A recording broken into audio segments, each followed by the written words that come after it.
Hey there, have you ever wondered about Istanbul's secrets? Well, buckle up, because from today, we're uncovering a hidden history full of suspense, epic battles, and the drama of empires rising and falling in this great city. Hello and welcome in our new video series about the history of Istanbul. Before that, if you are new to our channel, don't forget to subscribe, like, and share.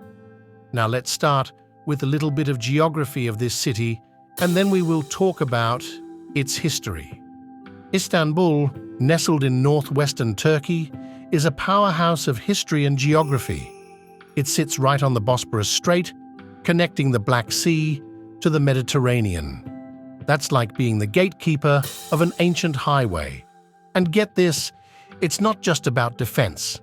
The Sea of Marmara, the Bosporus, and the Golden Horn make it a trading hotspot too.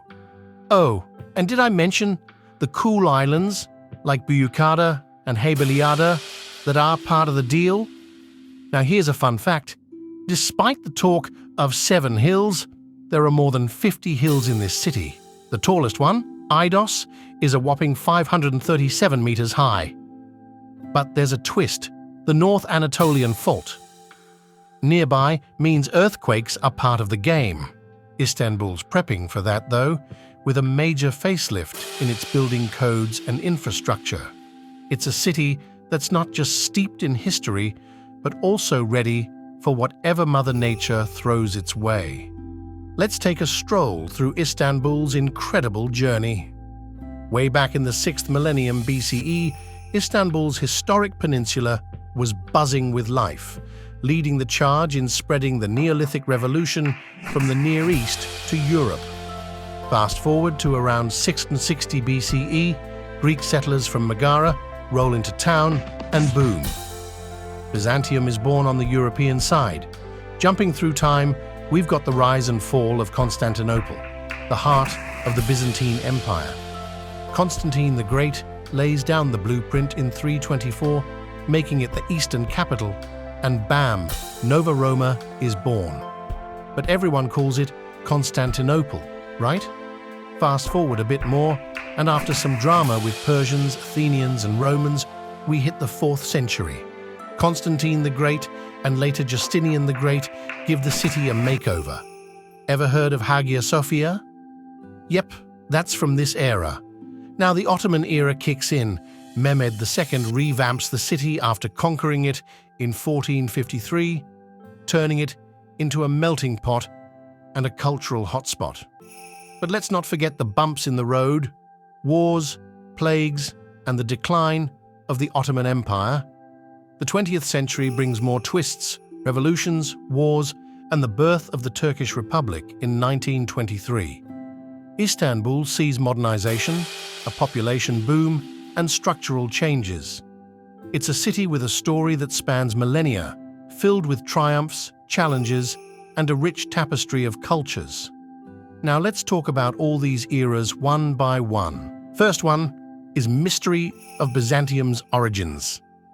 Legend has it that a guy named Byzas from Megara sailed across the Aegean Sea and decided, I'm going to build a city here. That happened around 667 BC, according to the storytellers. Herodotus, the ancient historian, liked this story and said the city popped up 17 years after Chalcedon. Now, Chalcedon was another city across the Bosphorus. So why did Byzas choose this spot? Well, it's all about location. Byzantium was like the gateway to the Black Sea, making it a hot spot for trade. As time rolled on, Byzantium flexed its muscles and even conquered Chalcedon on the other side of the Bosphorus. And that, my friends, is the humble beginning of Byzantium, a city that would later become a big deal in history. Now, let's talk about the Scythian campaign.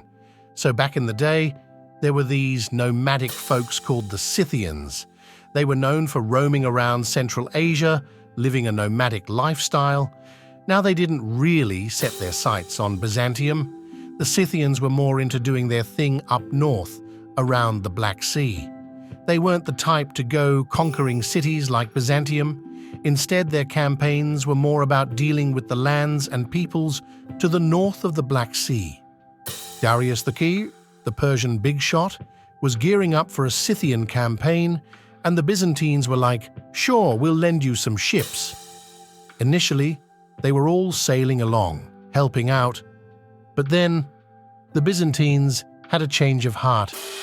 Maybe they didn't like where things were heading, so they turned their ships around. Darius, not one to take betrayal lightly, decided to teach them a lesson. In 513 BCE, he destroyed the city of Byzantium, making it part of the Achaemenid Empire. When it came to control, it wasn't exactly a smooth ride for them.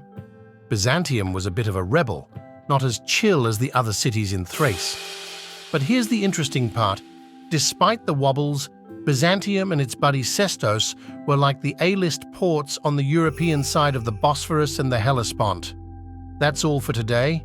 I hope you enjoyed the video. If you do, then subscribe to our channel and see you soon with new episode of History of Istanbul.